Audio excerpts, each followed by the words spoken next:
Jeff Eubanks Family Homestead. Soil Prep 101. We are going to be raising our vegetables this year in grow beds in the backyard. And so with all of our livestock, we have plenty of natural compost. Now see, you can make compost out of anything natural. Your leaves, your grass clippings, your food scraps, stuff like that. And you have a brown compost and you have a green compost. A brown compost is considered your leaves, wood material, things that, like limbs, stuff like that. Green is your grass, or in our case, the byproduct of our livestock. And I think it's like a 3-to-1 ratio to get a good working compost in your compost pile. So, you put 3 browns to 1 green, I think. I'll have to look that up. I have forgotten that. I'm a bad YouTuber, aren't I? So anyway, so what we're doing, we're coming down here to the barn to get some compost from, of course, our livestock.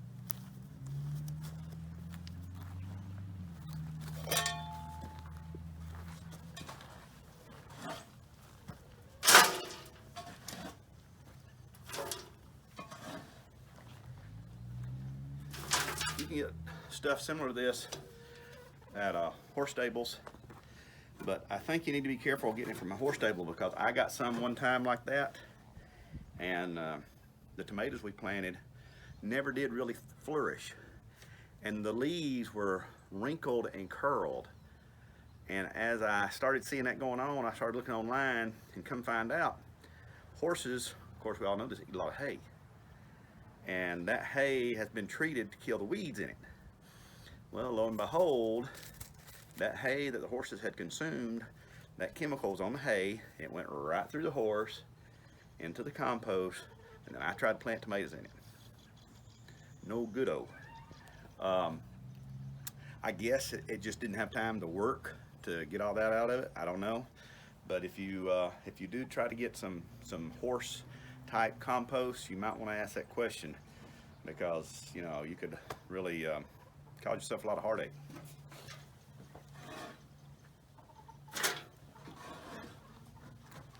You can see our compost is very dry. Now there is some fresh cow apples in here that I won't get because they're fresh, but this is really, it is almost pulverized, and that's grass clipping, well, not grass clippings, but hay, when I feed the goats hay in here, stuff like that. So that's what it looks like coming out of our barn. So now then, this compost right here provides nitrogen for the soil. And that's something that all plants have to have. Now green beans, if I understand correctly, produce their own nitrogen. So they're actually good to put in your garden area, because somehow or another they take sunlight through that photosynthesis thing and they make nitrogen. It goes to their roots and leaches out into the soil. So that's how that's done. So this right here is going to be adding nitrogen to Christy's potting soil mix. Now, the next thing we're going to go get is right down here at my little burn pile, is wood ash. Wood ash provides potassium, and it can also help with the acidity of the soil, if I understand my stuff. So we'll be getting some wood ash and putting in here, and that wood ash down there has come from pine limbs. I had some pine tree that I cut down, and I've been working on burning it, and it's pretty well burned up. It's going to be completely ash. There might be a few deals that look like charcoal in it, but probably a hardwood might be a better supplier of wood ash, because there's a little bit chunky nutrients left in there. So we're going to pick up this wheelbarrow and wheel her that way, and we'll pick up down there. Here we are at the burn pile. Ashes to ashes, dust to dust. This log used to be that tree, and I've been in the process of burning it up now. And what you have here is wood ash. Wood ash is a great source of potassium for your soil. So, you know, if you have limbs in your yard and you have or if you have a burn pit, a fire pit I mean, or if you have a wood burning stove or a natural log fireplace, not gas log, you can get your potassium, your wood ash, from those sources. And so the manure that's in that bucket, wheelbarrow, provides the nitrogen. This provides the potassium. Apparently things that plants need real bad to grow good. Nitrogen makes the plant grow tall, and then the potassium helps put on the fruit and root systems. Now you can go on other websites and find out exactly, you know, you got the 13, 13, 13, triple 13 fertilizers and stuff like that. That's nitrogen, potassium, and potash, I think is what those numbers stand for. So anyway, what we're gonna do is we're gonna take a few shovels of this wood ash, combine it with our manure. So this is the the phosphorus, and then going into the nitrogen. Potassium. Potassium. What I said. See, you pick it up, throw it in there. Now this is Eubanks Homestead created wood ash. No box store here. So then you just come over here. If you've ever mixed cement in a wheelbarrow, mix it up, any big pieces, throw them out.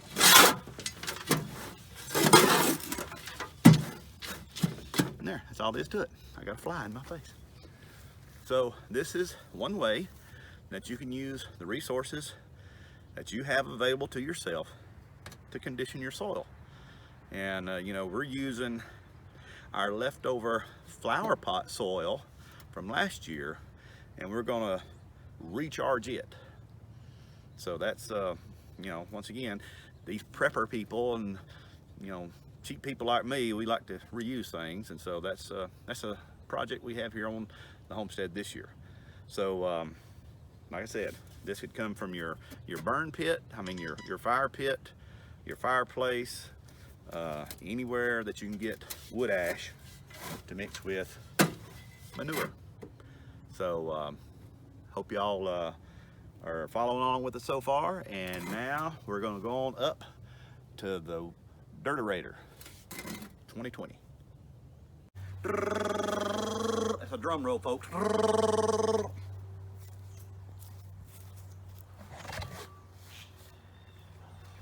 Brake rotors. May I introduce the Dirterator 2020. Yes, this is, the majority of this is all from Christie's potted plants this year. Although I have already put just 3 5-gallon buckets of barn dirt in there. And if you look real close, you see this thing right here? That is a coffee filter. Control the nitrogen using your Java coffee grounds, spent coffee grounds, along with the filter, because it's paper, it's biodegradable.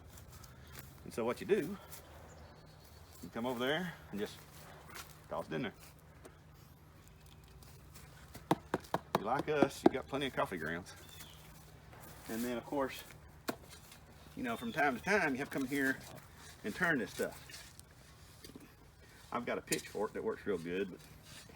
Now, this would be when we would normally put that in there, but since it has live coals in it and this is plastic, I'm not going to do that right now. I don't want Cherokee County Fire Department down here putting out the Dirterator 2020.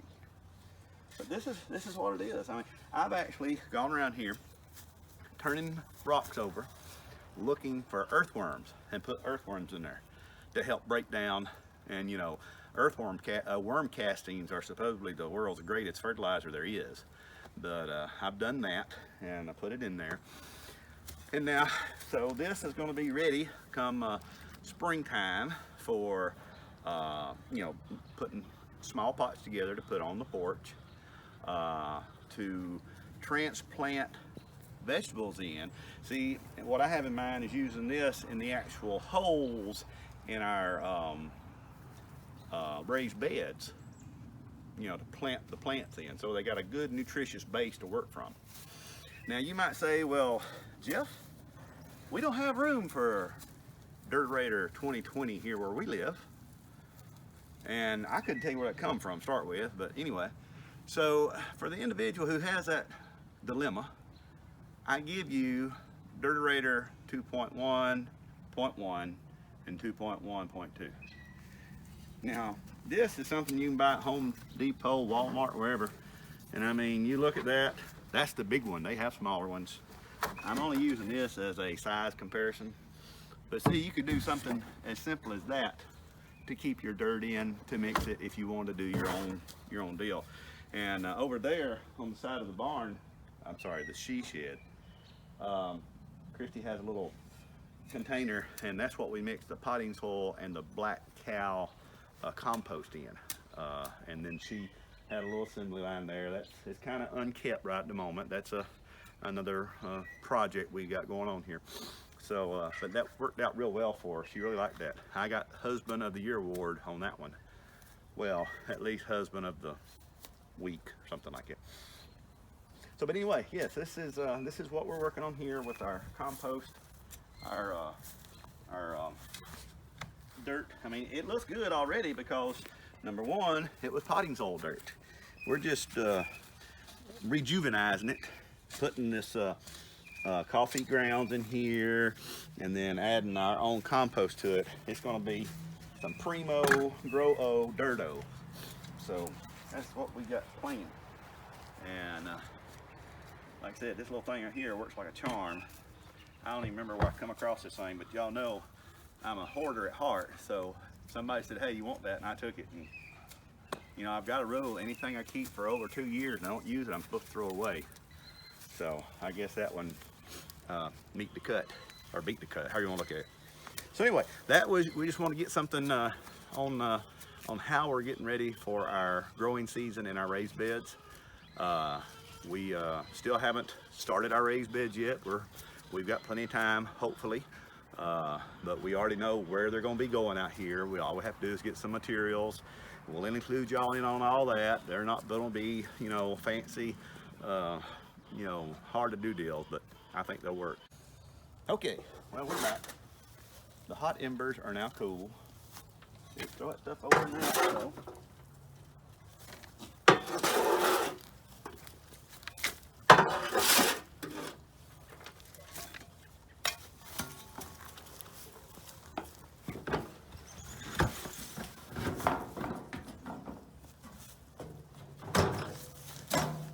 Smarter, not harder. And then, you know, we just start, you know, mixing it up. Come out here a few days, mix it up.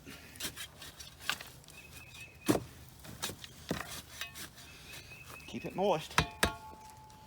So there you go. Green Acres is the place to be. All right, so there's just a little tag on to this video. My bride wanted to go ahead and finish it up, so we did.